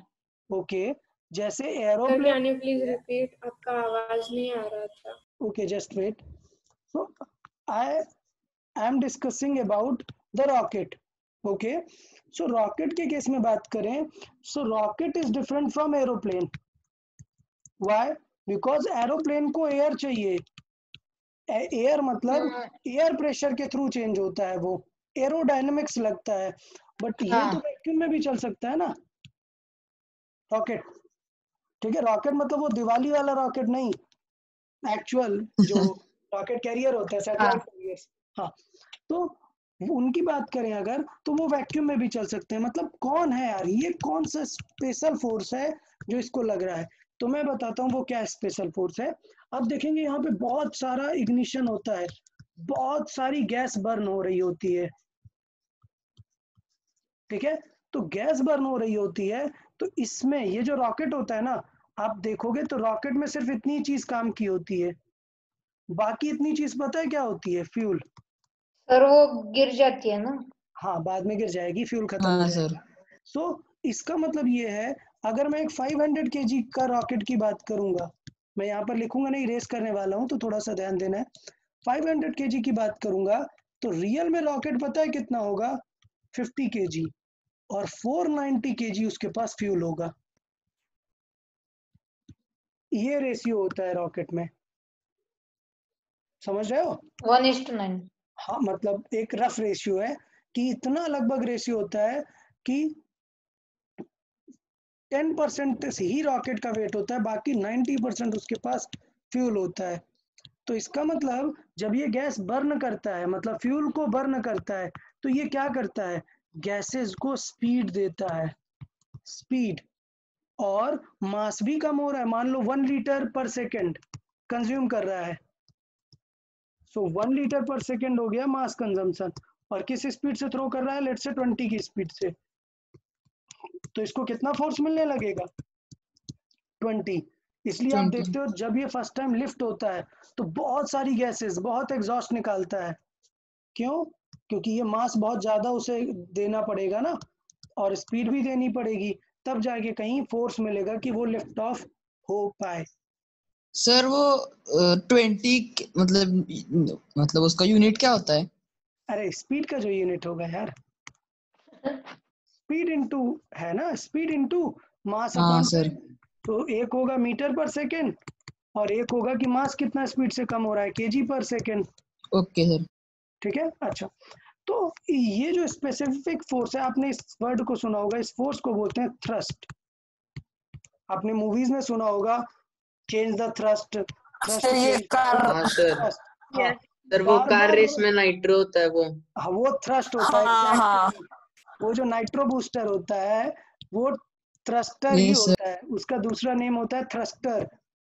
ठीक है, सो थ्रस्ट ही होता है। सो मुझे लगता है अभी आप लोग को ये थ्योरी समझ में आ गई। यूजुअली हमारे सिलेबस का पार्ट नहीं है थ्रस्ट फोर्स, तो इसलिए मैं ये सारी चीजें इरेज कर रहा हूँ, आपको लिखने के लिए नहीं नोट्स में ऐड कर रहा हूँ, बट थोड़ा सा आपको यहाँ पे समझा जरूर रहा हूँ कि ये जो स्पेशल टाइप का फोर्स है बहुत ही इंपॉर्टेंट है। अगर ये फोर्स नहीं आता तो हम कभी वैक्यूम में तो चल ही नहीं पाते। समझ पा रहे हो ना? अगर हमें इस फोर्स का आइडिया नहीं होता। तो मैं यहाँ पर लिस्ट आउट कर रहा हूँ कि ये दो चीजें होती हैं, यहाँ पे स्पीड होता है और मास फ्लो रेट होता है। तो फोर्स इज इक्वल टू होता है, इस स्पीड को बोलते हैं एग्जॉस्ट स्पीड। सो इस स्पीड को बोलते हैं एग्जॉस्ट स्पीड, मतलब किस स्पीड से बाहर निकाल रहे हैं, into rate of mass change. Mass कितना चेंज हो रहा है या फिर फ्यूल कितना कंज्यूम हो रहा है, इन दोनों को मिलाकर ही ये फोर्स बनता है। ठीक है, सो इस फोर्स का एक स्पेसिफिक नेम होता है, ये नेम हम इस फोर्स को देते हैं thrust force. So this force is called thrust force, और इसको लिखते हैं इस तरीके से, एफ सफिक्स में टीएच लिखते हैं। इससे पता चलता है कि ये थ्रस्ट टाइप का फोर्स है। ठीक है, सो कहाँ कहाँ यूज होता है, मैंने अभी बहुत सारे एग्जांपल बताए, जैसे बलून है, ये है, इसका रॉकेट। सबसे ज्यादा बेस्ट एग्जांपल है रॉकेट। ठीक है, तो मैं यहाँ पे थोड़ा सा एग्जांपल टाइप लिख देता हूँ जिससे आपको थोड़ा सा याद रहे कि मैंने क्या क्या बताया था। एक बलून का example,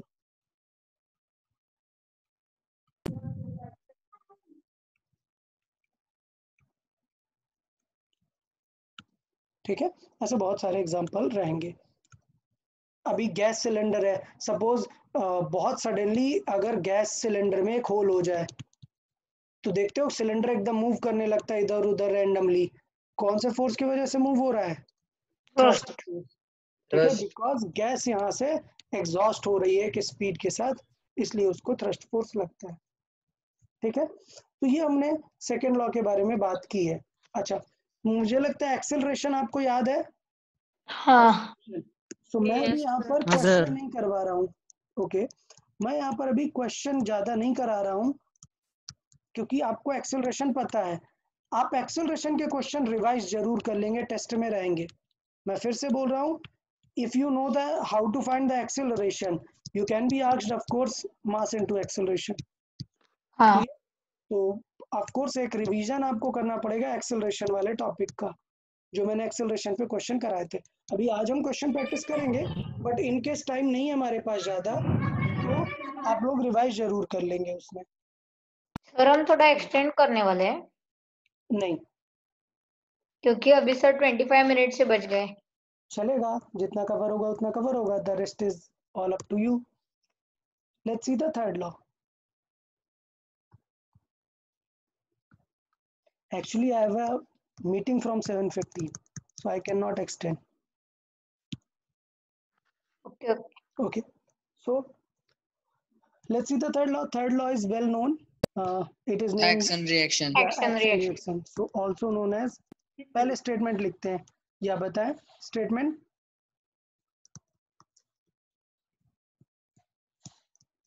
Sir, can I tell? या Sir, every action force has an equal and opposite reaction force which act simultaneously.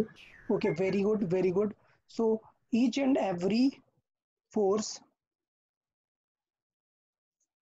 each and every action of force has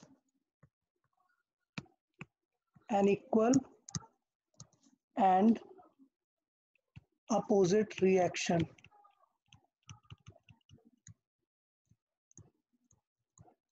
Okay, and the good thing about this law is number one, also known as action reaction law. Action reaction law.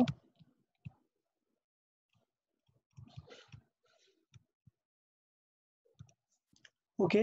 Number 2, the good thing कि अभी जैसे हमने बात की कि ये equal and opposite act करेगा. So both action and reaction they come all together. मतलब ऐसा नहीं होगा कि आप सोचो कि सर अभी इस पे एक्शन लगाया और 1 मिनट बाद फिर रिएक्शन होगा. ठीक है, वो रियल में मतलब ऐसा नहीं है कि आपने किसी को एक थप्पड़ मार दिया और बाद में बदला लेंगे. ठीक है. सो रिवेंज को एक्शन रिएक्शन नहीं मानना है. क्यों? क्योंकि रिवेंज तो बहुत देर में लोगे ना. मतलब आज आपने कुछ किया फिर आप रिवेंज लोगे बहुत दिन बाद. So that is not action reaction pair. Action reaction pair they act simultaneously. Okay. So both sir action मतलब वो अगर बुलेट फायर होती है तो वो गन भी थोड़ा पीछे चला जाता है. Exactly at the same time.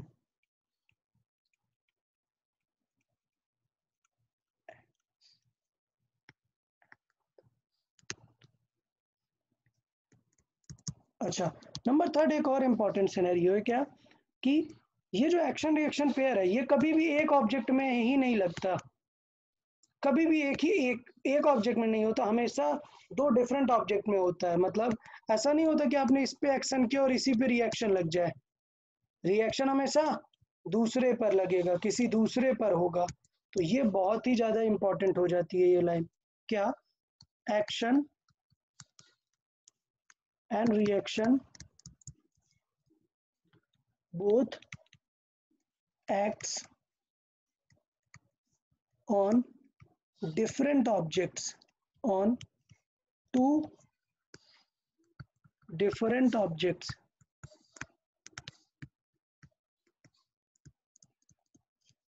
That's why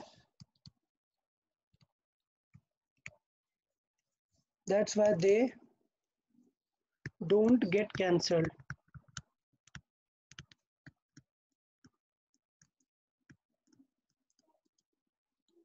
मतलब सिचुएशन क्या है कि कैंसिल नहीं होने वाले हैं. मतलब ऐसा ही है कि सपोज एक ऑब्जेक्ट है, ऑब्जेक्ट, और आपने कहा कि सर इस पे एक्शन रिएक्शन लगने वाला है. सो मतलब आपने ये एक्शन फोर्स दिया, एक्शन, और ये हो गया अपोजिट रिएक्शन. ठीक है, अपोजिट रिएक्शन. तो यार ऐसे नहीं चलता, क्योंकि अगर एक्शन एफ है और रिएक्शन भी एफ है तो नेट फोर्स क्या हो जाएगा? 0. कि ये नहीं हो सकता.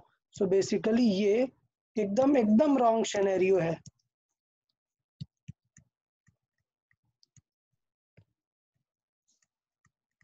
ठीक है, this is not action reaction pair. ठीक, मतलब सेम ऑब्जेक्ट पे लग ही नहीं सकते हैं. सो आपको याद हो कि बहुत फेमस एग्जांपल है, सपोज एक गन है और उससे एक बुलेट फायर कर रहे हैं. सो जब बुलेट इसके अंदर है और जैसे ही बुलेट फायर होती है, सो यू विल सी कि बुलेट पे एक आगे की तरफ फोर्स लगता है, ये फोर्स. सो इसका मतलब गन पे भी एक रिवर्स गन पीछे आती है. यस.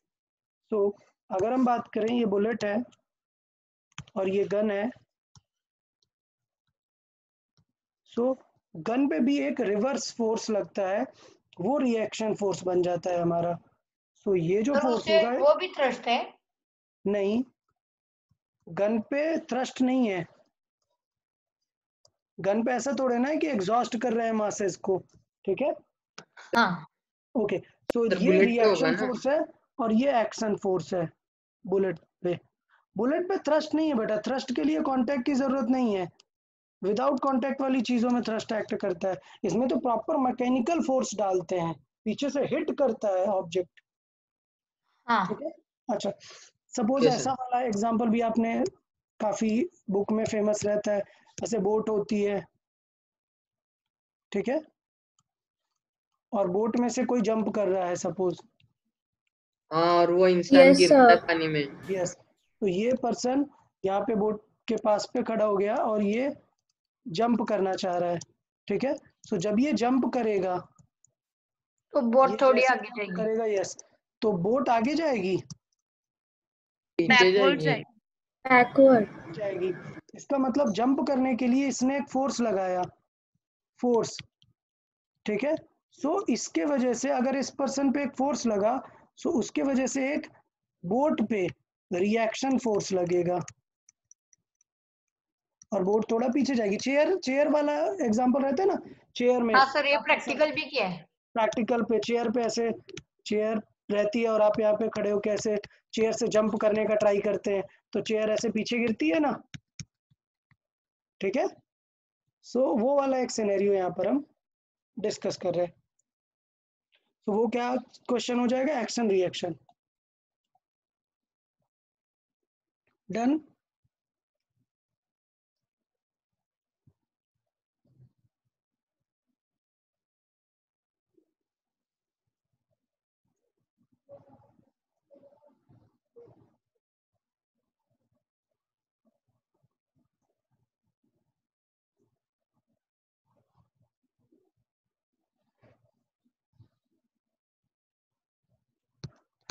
Okay hello sir.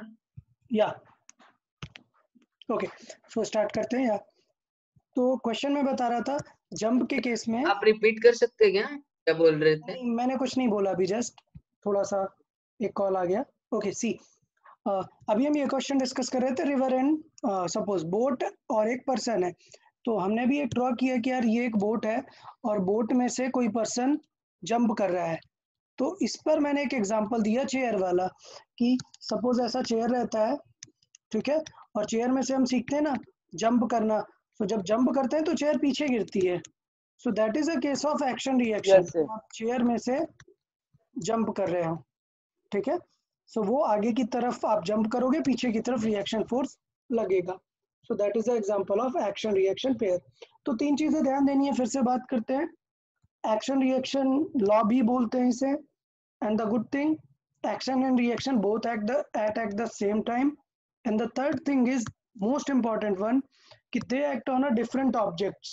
ऐसा नहीं कि एक ही ऑब्जेक्ट पे करेंगे, ये रॉन्ग है। This is not a action reaction pair. हाँ सर, मतलब गन के केस में एक गन पे लगेगा और एक बुलेट पे लगेगा। यस यस, गन के केस में एक गन पे लगेगा और एक बुलेट पे लगेगा। ये बोट से जंप करने के केस में एक फोर्स बोट पे लगेगा हाँ। और एक फोर्स पर्सन पे लगेगा, ठीक है। हाँ, चेयर में भी वैसे ही। हाँ, चेयर में भी वैसे ही रहेगा। या सर इसमें भी वो रॉकेट का एग्जांपल आ सकता है ना? हाँ, रॉकेट का एग्जांपल आ सकता है, बिल्कुल। थ्रस्ट फोर्स एक रिएक्शन टाइप है। आप एग्जॉस्ट कर रहे हैं गैसेस को, वो एक एक्शन है। गैसेस पे जो एक्ट हो रहा है वो एक एक्शन है, और जो एग्जॉस्ट हो रहा है वो एक रिएक्शन है। सो बेसिकली थ्रस्ट फोर्स का कॉज रिएक्शन है। Thrust force is a cause of action. So चलेगा, मैं यहाँ पर ये चीज भी मेंशन करता हूँ। That's very good to point out, very good दिया। सो लेट्स सी, एक पॉइंट क्या है कि ये जो थ्रस्ट फोर्स है, it is because of reaction, ठीक है। So thrust force is result of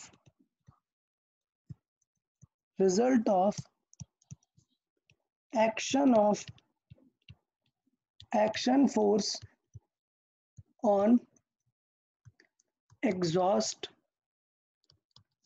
speed and rate of change of mass, ठीक है। So thrust force is a result of action force on exhaust speed and rate of change of mass. That's why it is a type of reaction force.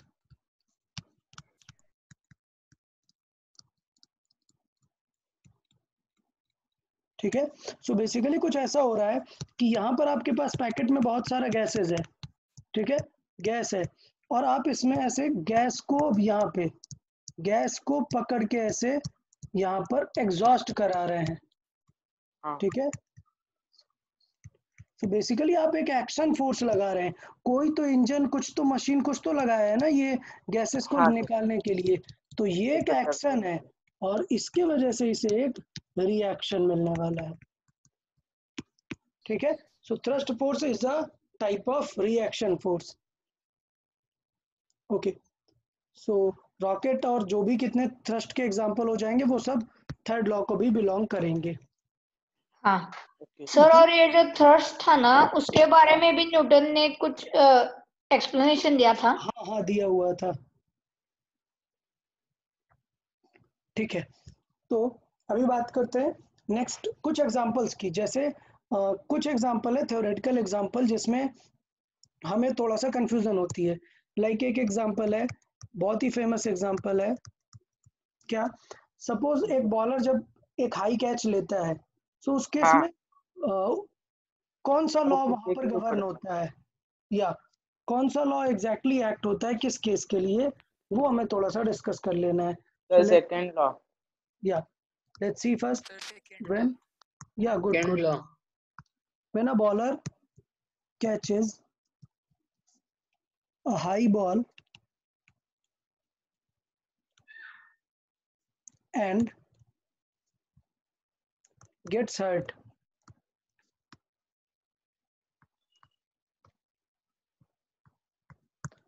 ठीक है, so is in this scenario which law is actually acting? Second law of motion. Second law is acting. What is happening? let's see the case. What is happening? Momentum. Actually, या suppose एक ball आ रहा है बहुत height से आ रहा है, सो बहुत ही height से जब एक बॉल नीचे आएगा सो बॉल के पास बहुत ही ज्यादा स्पीड रहेगा। अच्छा, बॉल के पास मास भी है, सो मतलब बॉल के पास एक मोमेंटम है। और जब कोई पर्सन इसे कैच करता है, अच्छा कैच करने के लिए अब मैं कैच नहीं बनाता हूँ, मतलब हैंड्स उसके, बट लेट्स से अगर इसे कैच करता है तो सडनली क्या होगी, suddenly when it catches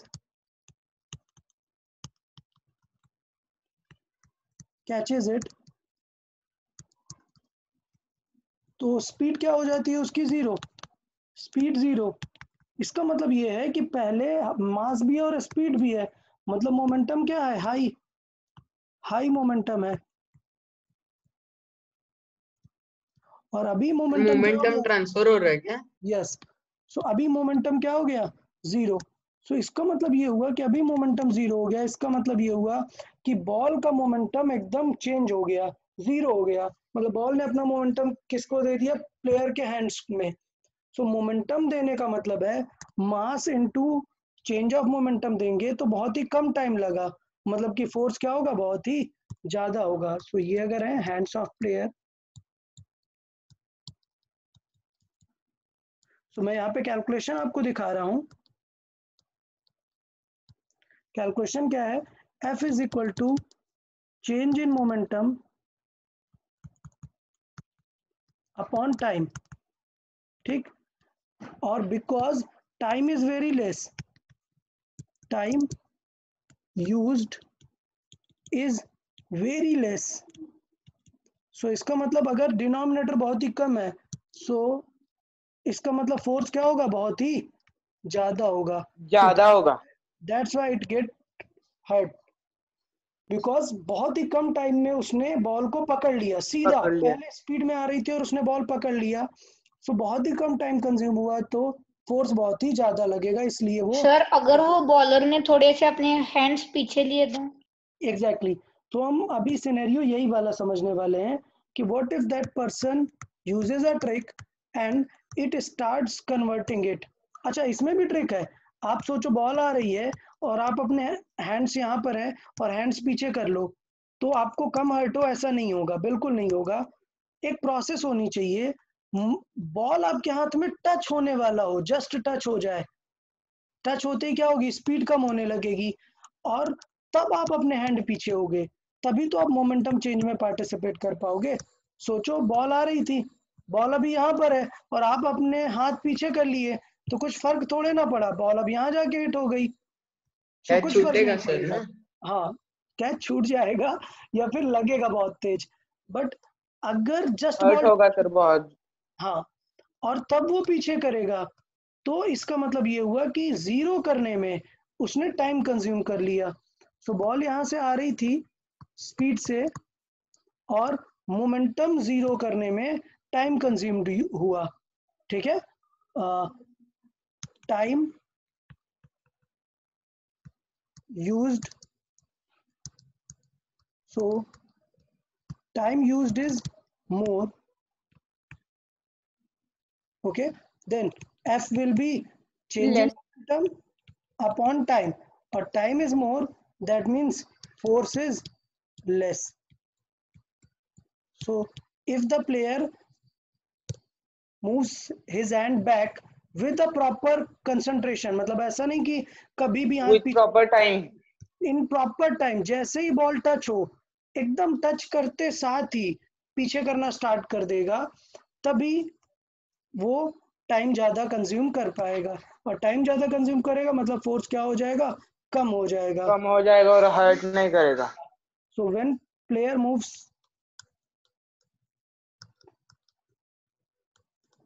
player moves his hand backward, sir पीछे करने के बाद उसको ज्यादा हर्ट भी नहीं होगा. बिल्कुल हार्ड नहीं लगेगा, कैच बहुत ही सिंपल हो जाएगा। जितने लोग क्रिकेट खेलते हैं उनको ये चीज पता होगी कि जैसे ही बॉल टच हो रहा होता है हाथ में और आप हैंड्स अपने पीछे करते हैं तो बिल्कुल भी उसे फोर्स एकदम बहुत नेग्लिजिबल हो जाता है, क्योंकि टाइम कंजम्पशन बहुत ज्यादा होता है ना।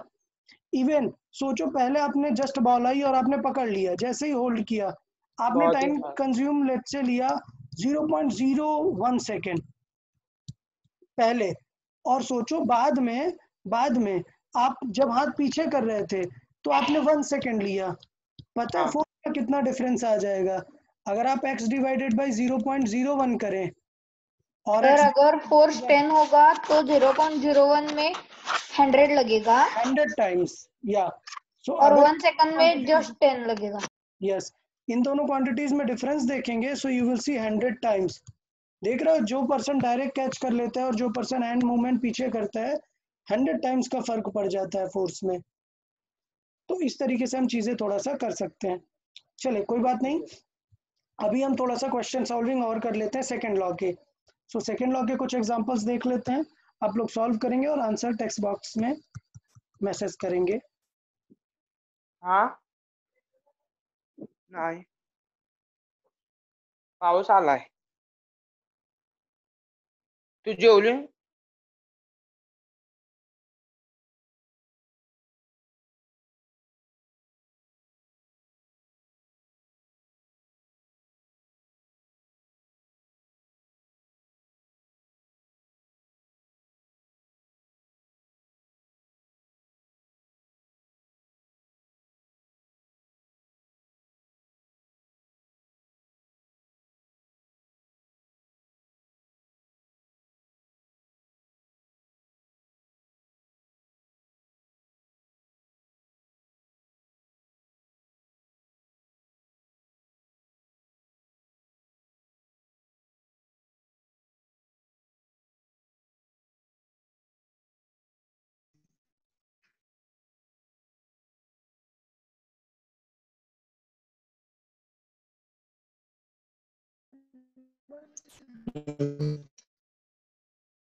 अप्लाई वॉल पे हुआ हमें फाइंड करना है क्या?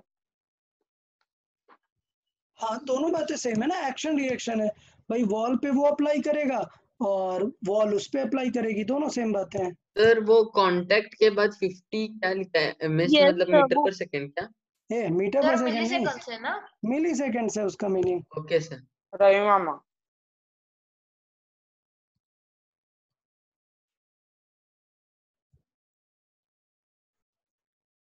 सर वो रिपीट भी जा सकता है ना बॉल?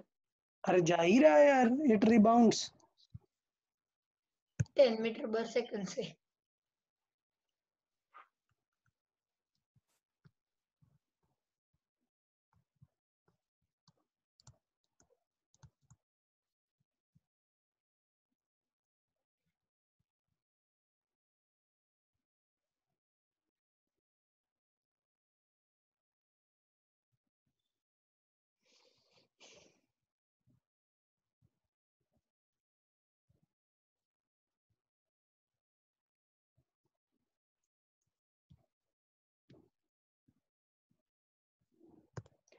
ओके, एक चीज यहाँ पे क्लियर कर देता हूँ। एक मिनट, दैट सॉल्व हाँ कर रहे हैं। चलेगा आप you keep on solving. But एक चीज मैं पहले बता दूं, मास इनटू एक्सेलरेशन में ये आंसर न्यूटन में तब आता है, मैंने पहले भी बताया है, कि जब ये चीज किस में होती है, केजी में होती है, एमकेएस हाँ, यूनिट MKS सिस्टम, में। और ये मीटर पर सेकंड स्क्वायर में होती है। तो ये चीज थोड़ा सा नहीं भूलना है, ये गलती बहुत लोगों से हो जाती है, so keep that in mind. ठीक है,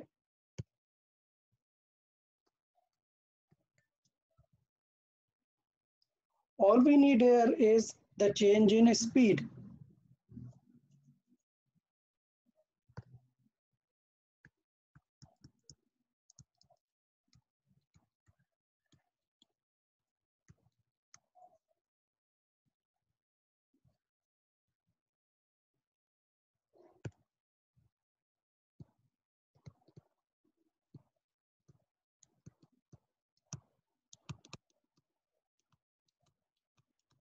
So it is 50 grams. So convert it in kg. We need to divide it by 1000. So it will be 0.05, or just 50 divided by 1000 is also okay. Sir Yeah. Have you message answered? किया answer. Yeah. Okay. Let me check. Okay. Not good.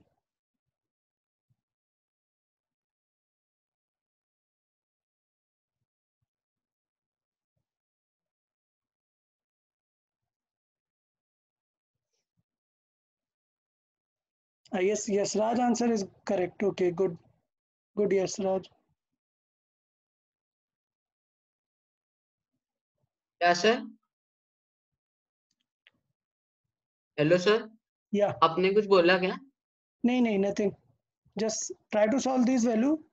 Use u and v proper, and you will get the answer. Okay, let me ask to some students. Okay, yeah, Aditi, can you answer what are the u and v here?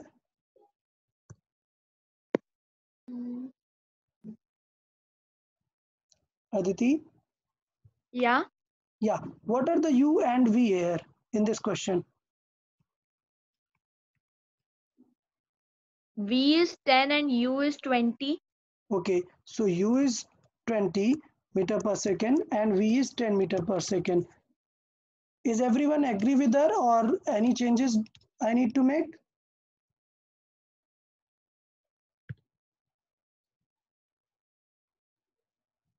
Is everyone agree with her, or anyone think changes? No sir. Okay, that's very bad actually. Yeah, that's why I'm telling you, now go through the lecture of acceleration. Let me see which lecture it is. I guess the lecture is fifth lecture. Go through the fifth lecture. Remember there, I've given you a lot of things, a lot of relation regarding the acceleration. Remember what? To use with the proper sign. Remember to use u and v with the proper sign. Tomorrow there will be question based on this. Don't forget, I am telling to everyone, listen, you need to go to through the lecture 5 again, because there is a different questions on acceleration. वो आपको clear करने होंगे acceleration के questions. Okay, so acceleration के questions देखो, उसमें काफी सारी चीजें मैंने बताई है. You need to use the proper direction. अब बताओ, what mistakes are you making in u and v?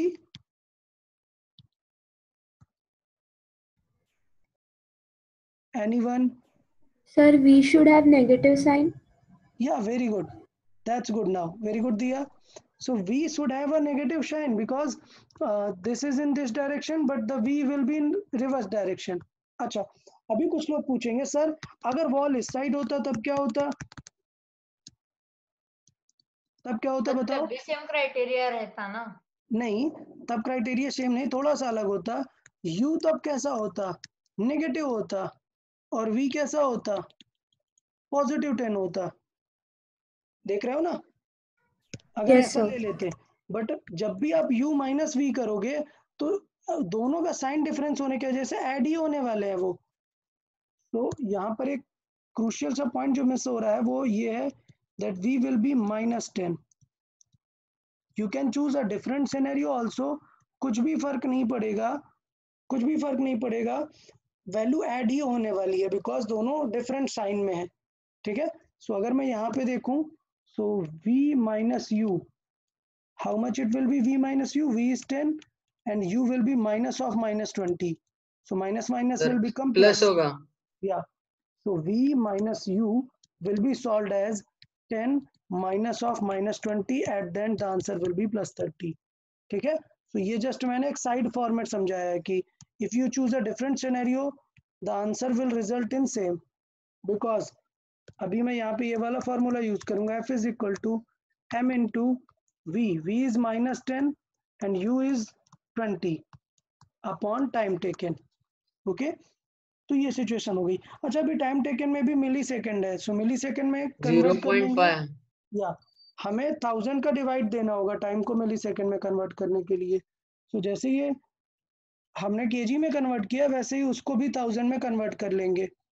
So let's see, F is equal to will be M is 50 divided by 1000 into this will be -30, add होने वाले हैं, divide by time is 50 millisecond, उसे अगर second में convert करना you need to divide it by 1000.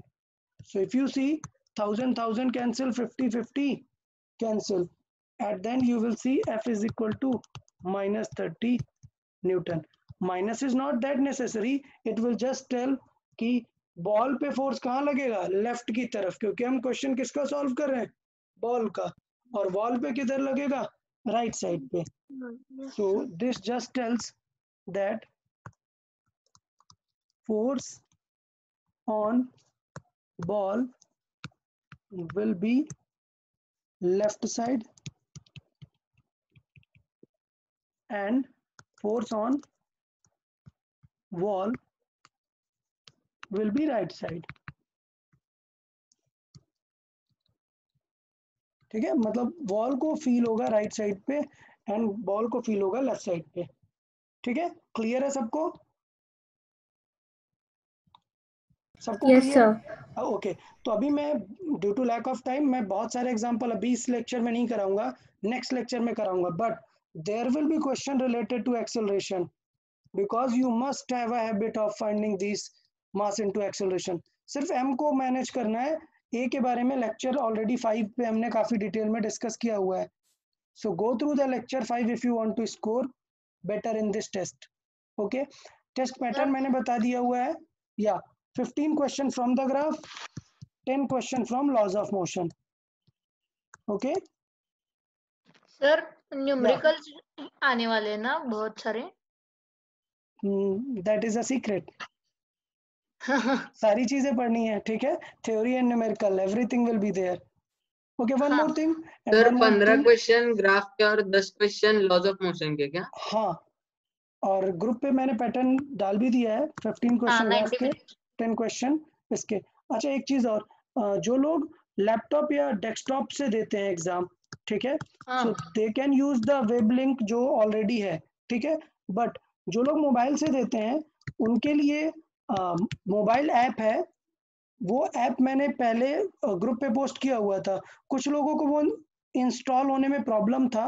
सो आप लोग क्या कर सकते हो, आप अभी जो एग्जिस्टिंग ऐप है वो अनइंस्टॉल कर दो, ठीक है, और मैं ग्रुप पे प्ले स्टोर का एक लिंक डालूंगा, ठीक है, सो प्ले स्टोर से आप वो ऐप डाउनलोड कर लो एग्जाम देने के लिए। ओके सर नाम क्या है? मैं लिंक पोस्ट करूंगा ग्रुप पे, अभी क्या है रिसेंट है, सो सर्च करने में आपको नहीं मिलेगा, अच्छा, सर्च करने में मिलने के लिए थोड़ा सा आप लोग हेल्प कर सकते हो, कमेंट्स करो, मतलब पॉजिटिव कमेंट, ठीक है, गूगल कमेंट रीड करता है, और रेटिंग दे दो स्टार, 5 स्टार। सो जितने लोग डाउनलोड कर रहे हो वो थोड़ा सा कमेंट करते जाओ और रेटिंग देते जाओ। सो जैसे ही 100+ डाउनलोड्स होगा वो सर्च करने में मिलने लगेगा आपको, इंस्पायर एकेडमी सर्च करने में। अभी मिलेगा नहीं आपको, सो सर्च मत करना, मैं ग्रुप पे लिंक डालूंगा कल, तब आप लोग डाउनलोड कर सकते हैं। ओके, हाँ यस सर। सर। चलेगा सर हमारा इस टेस्ट में टारगेट जैसे पिछले में 70 था ना? यार, अभी पेपर मैंने बनाया नहीं है, सो पेपर बनाने के बाद मैं पोस्ट कर दूंगा टारगेट कितना होगा। यूजुअली पेपर ऐसे बनता है 75% marks should be your target, मतलब हाँ। आउट ऑफ 100 75 मार्क्स आने ही चाहिए। और लास्ट टेस्ट में बहुत अच्छे मार्क्स आए थे, आई वॉज वेरी प्लीज्ड कि बहुत सारे स्टूडेंट को बहुत अच्छे मार्क्स आए थे। ट्राई कर रहे हैं कि किसी को 50 से कम नहीं आना चाहिए, ये टारगेट होना चाहिए, किसी को 50 से नीचे नहीं जाना है। जो 75 जा रहा है, पुश योर लिमिट्स मोर, थोड़ा सा और थारोली नोट्स को रिवाइज करो और अच्छा स्कोर करने का ट्राई करो। Even target for the full, सब कुछ एकदम पढ़ाया हुआ आएगा, so try to target for the full. इसका मतलब ये नहीं है नेगेटिव होता है, बहुत सारे स्टूडेंट बहुत सारा नेगेटिव मार्किंग करते हैं, तो be careful. Okay yes sir. okay then I think goodbye then everyone, bye bye Bye, sir. Bye, Thank you, thank you. sir. Bye sir, thank you sir. bye bye sir bye और bye.